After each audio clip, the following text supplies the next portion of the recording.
In the last 4 years, I've built a personal brand that's generated over $1 million in sales, and I've helped over 200 other people to build theirs. And today, I'm going to teach you how to build your personal brand in 2025 so that you can build your audience, establish credibility, and grow your business with ease. This is a one-stop shop for all of your personal branding needs in 2025. And if you implement everything in this video, I have no doubt that by the end of the year, you'll be your industry's go-to thought leader and will have generated 6 figures from your personal brand. This is like a mini course for you. It will show you what personal branding really is, why you have to build one if you want to succeed this year, and exactly how to build yours without wasting thousands of hours on untested strategies. And you might be wondering at this point, why should you listen to me about this? Well, I've been building my personal brand for as long as I've been in the working world without even realizing it. When I was looking for freelance marketing gigs as a student, I struggled to gain trust with my clients when I was reaching out via email or attending events. So I resorted to sharing content on LinkedIn, the most businessy place I knew, to demonstrate my expertise and build connection. And over time, I picked up traction and then clients, and soon found myself in a position where people were literally asking me to support with their own profiles. After consulting a number of people whilst I was still a student, I launched an agency to help the world's top entrepreneurs build the reputation they deserve. And over the last 4 years, I've built my own audience to over 40,000 people. I've featured live on Sky News, spoken at numerous events, and built a powerful network. My agency has worked with over 200 founders and CEOs, generating hundreds of millions of views and driving millions in revenue for them. Our clients include executive business owners, leading CEOs, OBEs, 9-figure founders, all the way to startup founders and solopreneurs. Now, before we get into this, I want to get one thing absolutely clear. Personal branding is not about forging a false representation of yourself. We're not trying to become influencers or pull the wool over people's eyes here. It's about creating a more accurate representation of yourself by framing the skills, experience, expertise, values, and personality you already have in the best way possible so that you build the reputation you deserve. Building a personal brand is not about ego. It's not about becoming an influencer. It's not about becoming a celebrity. Most people think the term personal branding is about constantly having the spotlight on them. Actually, building a personal brand is about becoming the spotlight yourself. You should be spotlighting ideas, philosophies, and beliefs that you want to be associated with. It's worth highlighting here the importance of your life offline in building your online reputation. Personal branding is about building the reputation you deserve and creating a more accurate reflection of your credibility. So if you have a poor reputation or you don't have an impressive body of work offline, you're at a huge disadvantage when it comes to building your personal brand. So why should you build a personal brand in the first place? Well, the most simple and straightforward reason for building a personal brand is that having more people know who you are, like you, and trust you will never not be useful. I can't see a world where that wouldn't be useful. The more people that know you, like you, and trust you, the easier it is to do business, period. And the best way to get people to like you and trust you is through your own personal reputation. Human trust in brands has literally eroded over the last 10 to 20 years, and more people value personal connection with the people behind a business compared to a faceless logo. And ultimately, when we do business with other people. Humans buy, humans sell. Humans exchange ideas, humans deliver. Are you more likely to do business with a faceless brand you don't like and don't trust, or a human you believe with 100% conviction will deliver the result you want? And you can say the same for hiring and investing.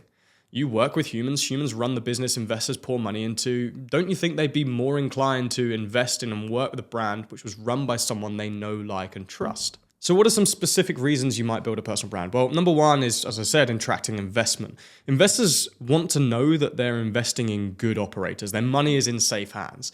You can reach new investors and gain their trust by spotlighting the growth of your company, what's working day to day, commenting on industry trends. Second obvious one is winning clients. We only buy from people we trust. And the best way to build trust is to prove your expertise by sharing high-value content consistently. You'll not only generate more leads, but you'll also increase your conversion rate and the amount you're able to charge. By the way, my rate, I've literally added a 0 to the end of my rate between starting my personal brand and the position I'm in now 3 or 4 years later. Third one is hiring top talent. Top talent, especially in younger generations, are no longer driven purely by financial incentives. They want to work for organizations and leaders that excite them, inspire them, and align with them. Building your personal brand is the easiest way to attract talent that fits your culture. Fourth is landing speaking engagements. Speaking engagements are a great way to grow your network and generate new business, as well as creating additional revenue streams. If you can get paid potentially up to 10 grand a month just to speak on stages at events around the world. Event organizers are constantly looking for speakers, but will only be attracted to those with a strong presence and a unique point of view. Fifth is landing consulting, advisory, or non-exec positions. By positioning yourself as a thought leader and building your personal brand, you will attract lucrative consulting and advisory positions that will help you diversify your income streams and help you transition maybe out of full-time work into an easier lifestyle that fits around your needs. Number 6 is impacting the world. A stronger personal brand creates a larger audience and more influence for you. While this isn't about becoming an influencer, it is going to give you influence. So if you want to leave a mark on the world or impact people, having a personal brand is going to help. If you want to create a lasting impact, having an audience and having authority gives you the leverage you need in order to do that. 7 is simply becoming an opportunity magnet. Even if you don't have a specific goal in mind, building your personal brand attracts opportunities you wouldn't have otherwise received, whether it's PR features, partnerships, or simply just a strong network. Ultimately, people will only buy and work with those they wholeheartedly believe will get the results and serve them with integrity. And guys, the stats on this do not lie. Content shared by employees receives 8 times more engagement than content shared by brand channels. And it's not just reach. If you want to engage your audience better, you should consider sharing content through your personal brand channels rather than just a company brand. Most businesses are missing a massive trick here. Secondly, leads obtained through employees' social media content convert 7 times more frequently than other leads. Imagine what your business would look like today if you converted 7 times more people than you have done previously. If you want to boost your conversion rate, focus on creating a powerful personal brand. And people are willing to pay up to 13.57 times more for those they consider to be elite industry experts compared to the average person. It's from a study that categorized industry professionals into 5 categories. And they found that people would be willing to pay nearly 14 times more to work with those that are classed as elite experts rather than the average industry professional. So the question now is, do you need a personal brand? Well, a simple way to answer this question is by asking yourself this. Would you benefit from any of the following? Having more customers or clients, being able to charge each customer, each client more, attracting top talent to work with your business, attracting investment into your business, landing speaking opportunities, improving your network, landing non-exec or advisory roles, or simply just being able to influence more people.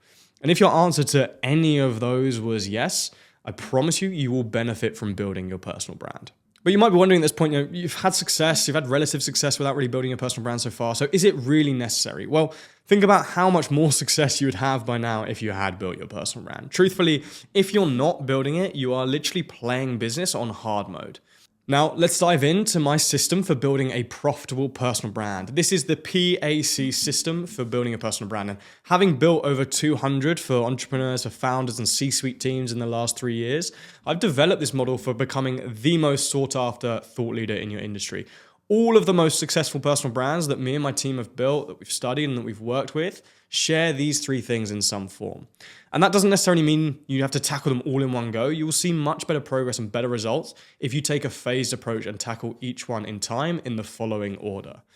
So to become a recognized thought leader, you must do 3 things. You must position yourself as an authority, amplify your reach, and convert connections into clients. Let's have a quick overview of what each one entails. We're going to dive into each one in more detail.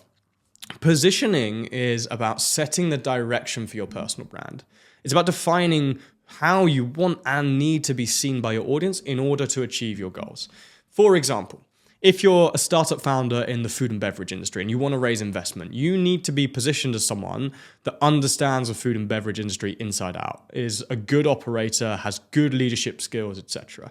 If you're an agency or consultant looking for clients, you need to be seen as an expert in the space with a solution that is different to the rest of the market, a track record of success, etc. And these examples are very surface level just for your understanding. We're going to go into much more detail on them later on. What you need to know is that positioning is the foundation of every great personal brand. Everything else you do will be meaningless if you build it on weak foundations. And remember again, guys, this is not about forging a false representation of yourself. We're not faking anything. We're just framing your skills, experience, and expertise in the best way possible. Next, amplification. Amplification is the process of demonstrating that positioning in front of your target audience at scale. Put simply, getting as many of your target audience to see you as the thought leader you want to be as possible. And amplification is like the engine of your personal brand. Your position is like the foundation or the chassis, but it won't go anywhere if there isn't an engine driving it.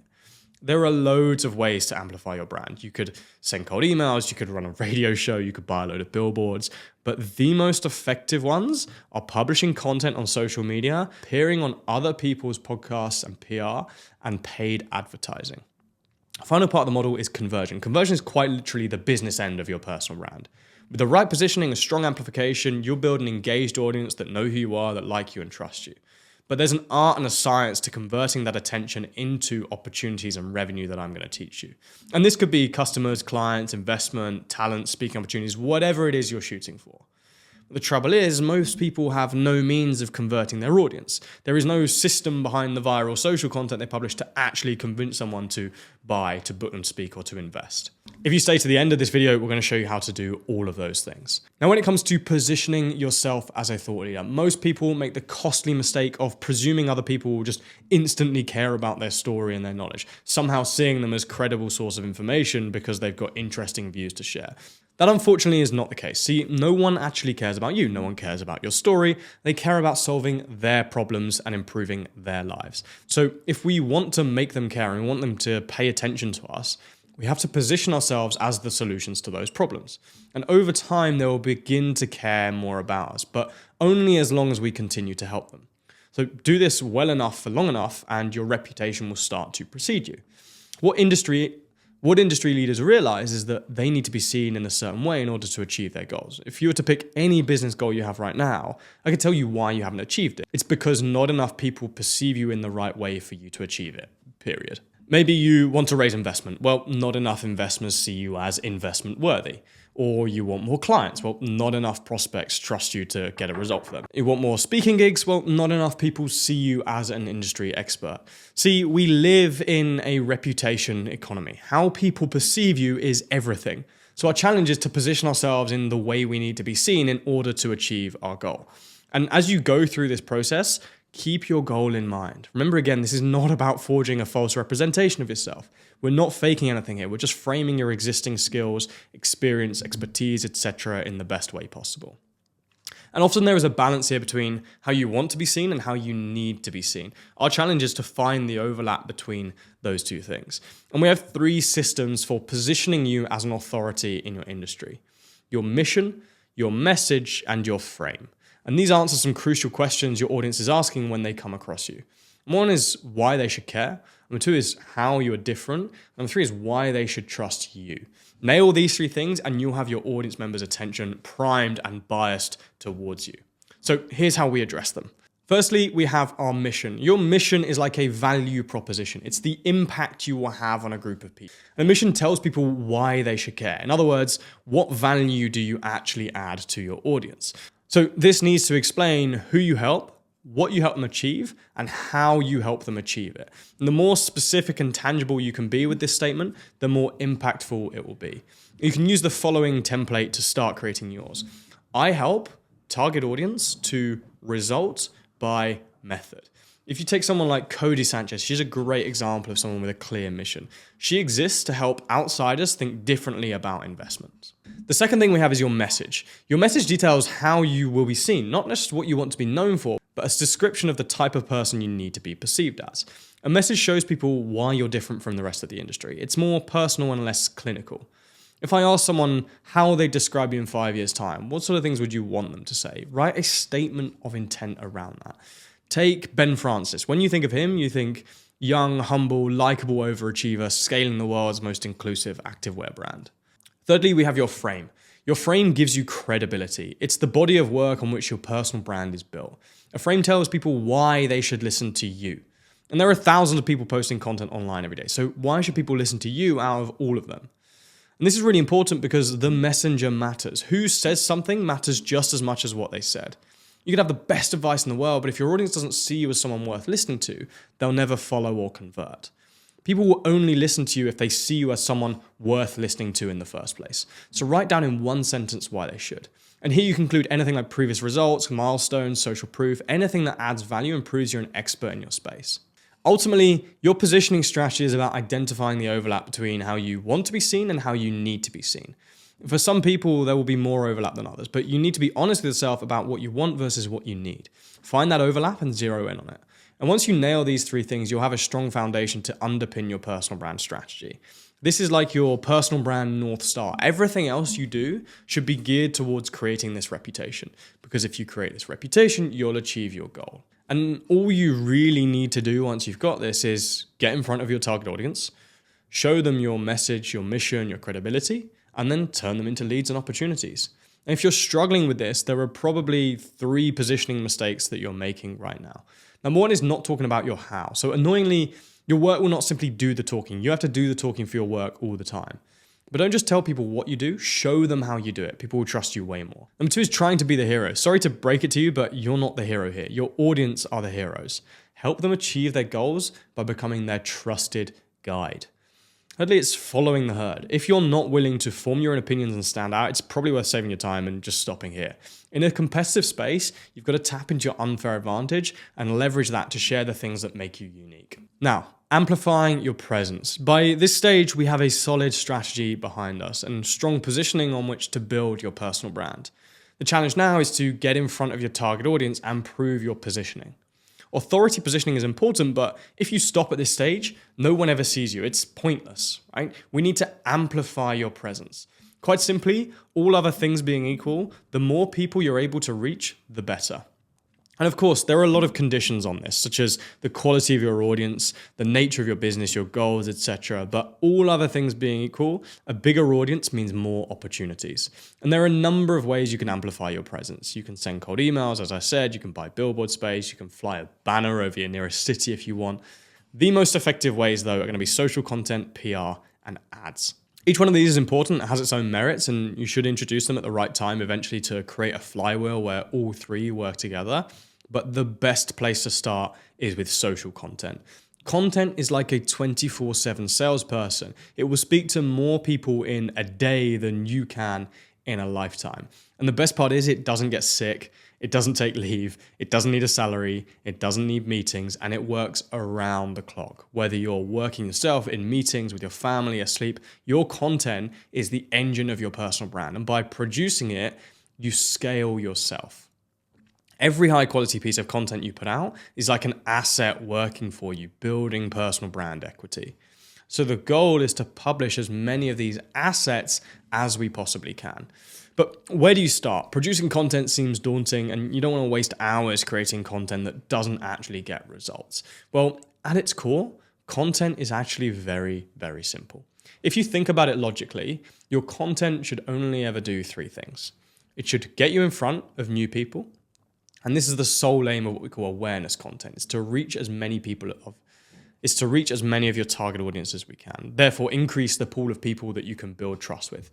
You don't want to try and sell in that content. You can do that later. The first thing you need before anything else is attention. And to do this on LinkedIn, you need to publish broad industry relevant content. Don't be too dialed in on your ideal customer, your ideal client.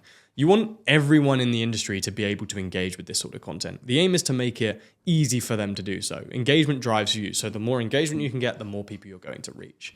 You can build authority, share value, etc. in the next phase. An example of this, if you run a CRO agency for e-com brands, your awareness content should be aimed at anyone in marketing or e-com.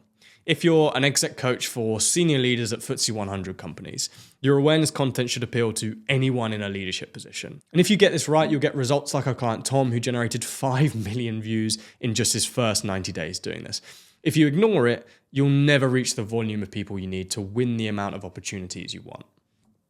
The second thing your content has to do is build trust with your existing audience. And this content should be designed to build authority and trust only. It's not about getting views. It's about showing your expertise by teaching your audience, giving them some valuable insight that they can use in their own lives. Again, we're not trying to sell just yet. We just want to build trust with the people that already know us. If you just have awareness content without this, you'll have a following larger than your bank account, which is never a good look. You need consideration content to prove you're an expert. This content is targeted at your niche, so it's more specific than your awareness content, but it's not exclusively targeted at your ideal customer profile. For example, if we take the CRO agency for above, this content might be targeted at e-com brands in the supplement industry. The life coach might target VPs, directors, and CEOs. Pro tip here, Don't just share information. Turn your information into frameworks and processes. Having a framework or a process shows true expertise and helps your audience actually implement. Get this right and you have people reaching out directly to pay you and pay you handsomely. The third thing we need to do with our content is convert our audience. So final thing is you need to convert the audience you have built and you've built trust with into opportunities or leads. And this content is heavily tied to the next section on social selling. Conversion content should be hyper-specific to your target customer, and it should include things like case studies, free guides, results. You want to show your audience that results are inevitable when they work with you. And if they're not, well, you need to work on your product or service until they are. You've got to be highly targeted here. So if you're the CRO agency, you might target heads of marketing at 7 to 8 figure supplement brands who are already spending 6 figures on ads. If you're the leadership coach, you're targeting C-suite executives at FTSE 100 companies. You're probably wondering at this stage, how much of each type of content should I post? Well, this will depend a little bit on your goals and your strategies, but a general rule of thumb is to follow the 40-40-20 rule. 40% awareness content, 40% consideration content, and 20% conversion content. That means if you are posting 5 times a week, you will post 2 awareness pieces, 2 consideration pieces, and 1 conversion piece. And this is a great split for somebody who wants to generate new business opportunities whilst maintaining their authority and building a strong reputation. We've seen ridiculous results from this strategy with clients generating millions of views and generating 6 figures of revenue in the process, and it just takes 3 to 6 months. If you're less commercially focused and more interested in just building brand awareness, you might bias that slightly more towards awareness content and have a 60-30-10 split. But for someone solely focused on thought leadership and building trust with a smaller, more engaged, cultured audience, you might lean more on consideration content and have a 20-60-20 split. And there's no reason why you can't adjust this split over time. For example, when we started one of our clients, we were heavily focused on awareness content. We had a 60-30-10 split to grow his audience from just under 4,000 followers to over 20,000 followers in 9 months. Then as we built his audience, we wanted to launch a new consulting program for him. So we pivoted to a 20-60-20 split. In the final few weeks of launching the program, we focused on conversion content for a short period of time. And this helped us sell out his accelerator program twice, generating hundreds of thousands of revenue in the process. The question on your mind now is probably, well, this is all well and good, but what should I actually post about? To work this out, you should look back to your positioning strategy. Think about your goals and the positioning strategy you want to build in order to achieve them, and ask yourself, what topics do I need to be seen as an expert in order to build that reputation? Now list out 3 to 5 topics you need to be known for and can confidently speak on. Some of these should be more general to your whole industry. This is the awareness, top of funnel content, and some should be more specific for your niche. This is the middle and bottom of funnel content, the consideration and conversion content. Once you have your topics, there are lots of ways to come up with ideas. Here are a few of my favorites. The next step is then to turn your ideas into great content. Great content is simply a combination of interesting ideas and clear communication. So now we need to communicate our ideas in the best possible way. And there are thousands of individual writing tips I could talk about here, but every piece of content comes down to 3 key sections. I'm going to focus on LinkedIn content here because that's the number one place that all entrepreneurs should be posting content. First part is the hook. Now, when you share content, you're constantly competing for a limited resource, your audience's attention. They are bombarded with stimuli, other pieces of content, notifications, ads, messages, emails, and you have to stand out and stand out fast. The first 1 to 2 lines of your content are key for that. In fact, they're the only lines that actually show up before the fold, which is the see more button when you post content. These 2 lines will decide whether someone stops to consume your content or scrolls on to the next post. Fail to stop the scroll and the rest of your content is meaningless. So in order to hook your audience in, you have to pack your first 2 lines with curiosity and credibility. Here are some specific ways you can do that. You can tell a half-told story, so leave them on a cliffhanger. You can include specific numbers, lead with results or milestones, promise to solve a pain point for them, or promise to deliver value, or you can be controversial or divisive. The second part is the body. Now, the body of your content is the main point of delivery, the content of your content, if you like. This is where you actually have to share valuable information. Your hook is like a setup for this. So one thing is really, really important. You've got to deliver on it. If you lead with a really enticing hook and then don't back it up with a strong body, your content becomes clickbait. To build trust, educate your audience, share uncommon ideas, frameworks, processes, tips, strategies. Whilst you want to be thorough and provide as much value as you can, you need to make sure your content still gets read. So whilst you've done well to hook your audience's attention here, you've got to work just as hard to retain it. So write in short, snappy sentences. In the best performing posts we analyzed, 97% of the sentences were less than one line long on desktop. No one wants to read complicated sentences and big blocks of text anymore, especially on social. So keep your writing tight. Cut out any unnecessary words and look to simplify sentences where you can. You should be writing at a 5th to 8th grade reading level, no higher. And you can test this using Hemingway. I'll link it in the description. Use lists and bullets to break up text into digestible formats. Signpost them with clear headings, which are like mini hooks throughout your post. You want someone to be able to scan your content and get the general gist of what you're saying without actually having to read it. The final part of the post is the close. So closing out your post effectively is important for being remembered.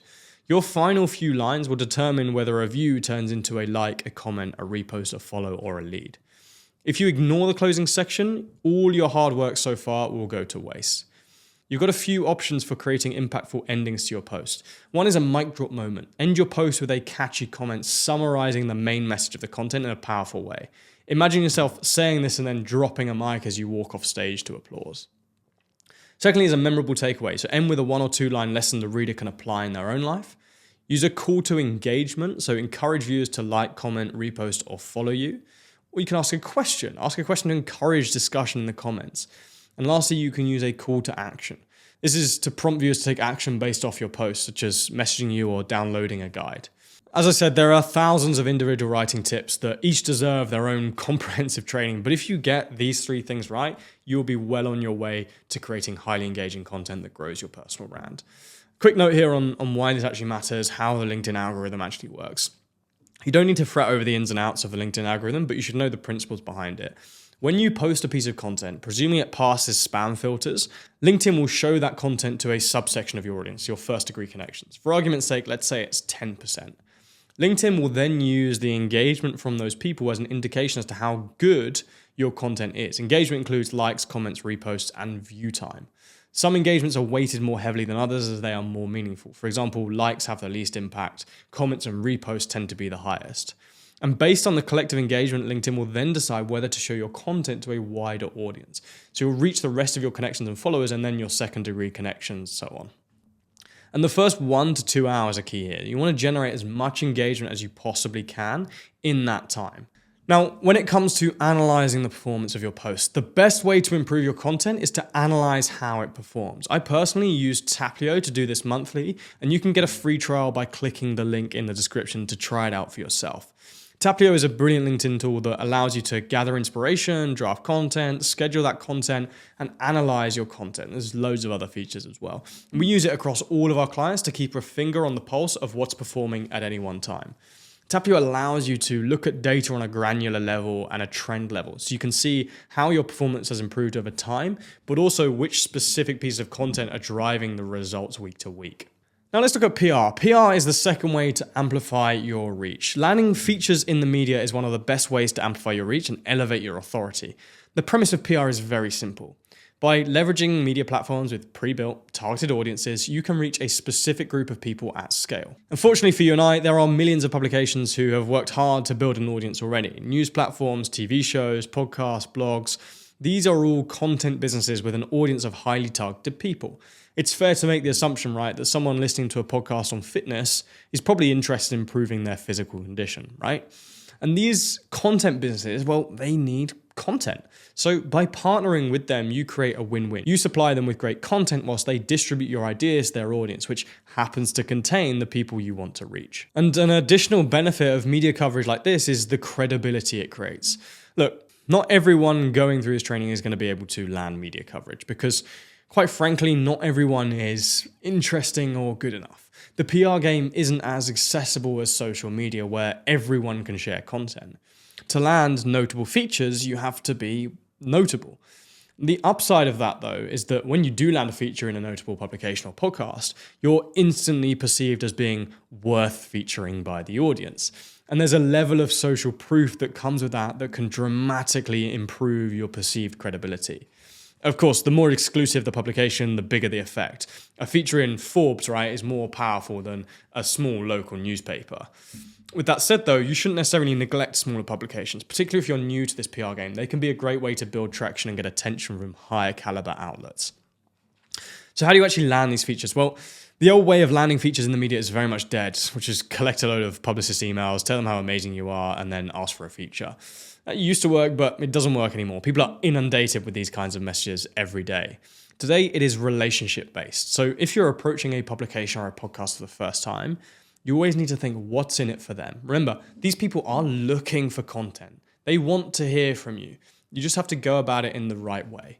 Whenever you're pitching, you've got to frame your pitch around what's in it for them and their audience. Why will this be interesting? What will their audience learn? How do you know?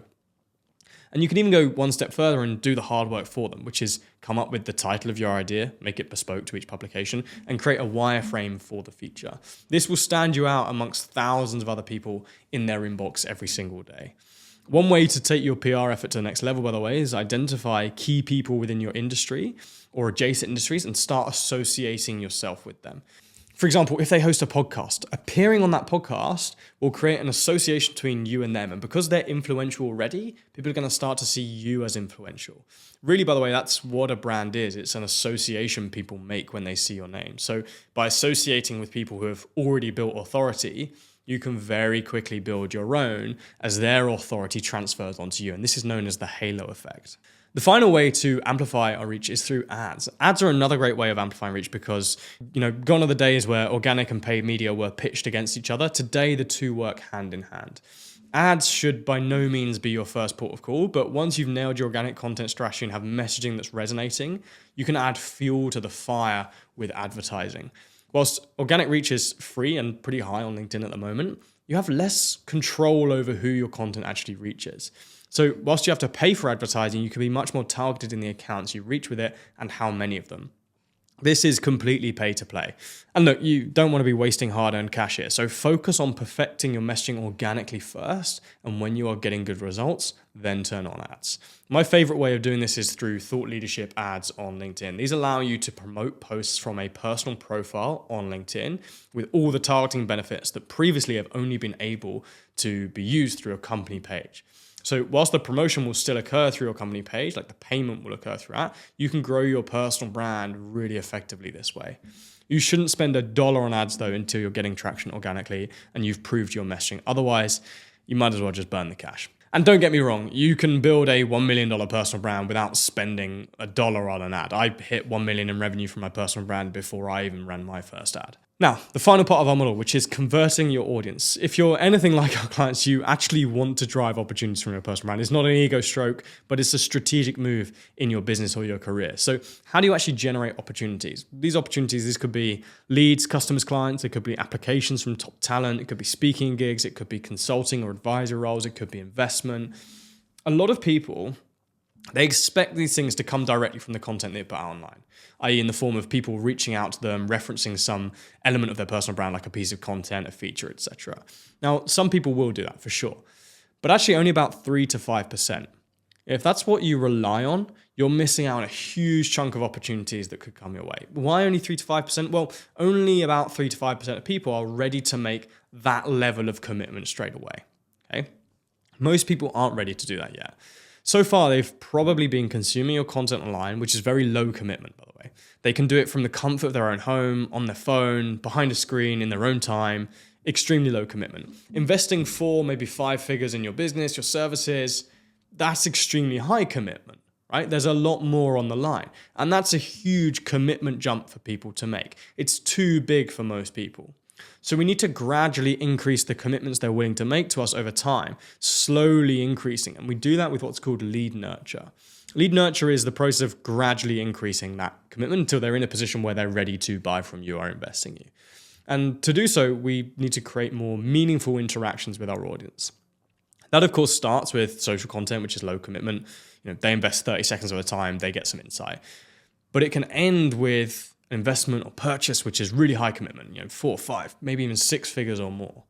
They get life, business, personal, financial transformation from doing so. In the middle of that, though, we need bridges. Okay? A great example of this is a lead magnet, right? An in-depth guide or a white paper creates a lot more value than a piece of social content, but it requires more commitment, time, right, from the reader. So in this case, they invest 30 minutes of time and they get a ton of value. You can see how that starts to act as a nice middle ground between free and low commitment content and high commitment paid engagement. You've got to leverage your personal brand to build out lots of these touch points. You should follow Google's 7-11-4 rule to get the best results. This states that people need an average of 7 hours of interaction with you over 11 touch points and 4 locations before they trust you enough to make a purchase. And Lead Nurture uses this principle to bridge the gap, rack up those hours of interaction across different touch points and different locations. Here are some specific ways you could nurture your audience into leads. You could use lead magnets, white papers, you could use webinars, live events, templates, free courses, a newsletter. I'd actually encourage you to have a collection of each of these. Don't just pick one of them and rely on it. Now, once we get them from a social follower, for example, into our sales process, there are really 3 sales in every deal that we need to try and convince them on. Okay. Once they're in our sales process, we have to convince someone on our product, which is the obvious one, product or service, but we also have to convince them on themselves, as they have their own limiting beliefs and objections around it. But before we do all of that, we have to convince them on ourselves. So you've got to convince them on yourself. Otherwise, you don't stand a chance of the other two, as no one will even see you as worth listening to, right? But fortunately, by building and leveraging our personal brand, you can do that very, very easily. See, most people, they see their personal brand as an awareness and a marketing tool, which true, it definitely is, but it's actually one of the most powerful sales tools you have, and you can leverage yours in the sales process. Now, when someone books a meeting with you, what do you currently do? Probably what most people do, right? Nothing until about 5 minutes before you have the meeting with someone, and then you quickly research them, you research the other person, you have some talking points. It's a massive missed opportunity. When someone books a call with you or books a meeting with you, their excitement, interest, and trust is at an all-time high. It has to be for them to warrant booking a call. But in the time between booking the call and the call itself, that excitement and trust can start to dwindle unless we keep reigniting it. Instead of blank space, what if we use that period to nurture our prospect using our personal brand? So you can do things like sending them emails. You can automate this whole process, by the way, but you can send them emails between the point where they book a meeting with you and actually have the meeting. You can send them further content. You can share your philosophy with them. You could send a video teaching them something.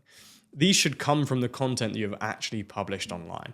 For example, in our sales process, when we sign clients for my agency, I send emails between someone booking a call with us and the actual call itself that share my philosophy on personal branding that I shared in an interview live on Sky News. So one of the emails I send is literally a clip from that interview, and it gives my guest a clear understanding of the way I think, and it shows that I'm credible.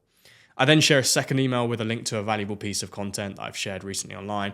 It teaches them something. And the result is that I frequently have prospects coming onto calls convinced of my authority, aligned with my philosophy, and literally ready to work with me. It makes sales easy.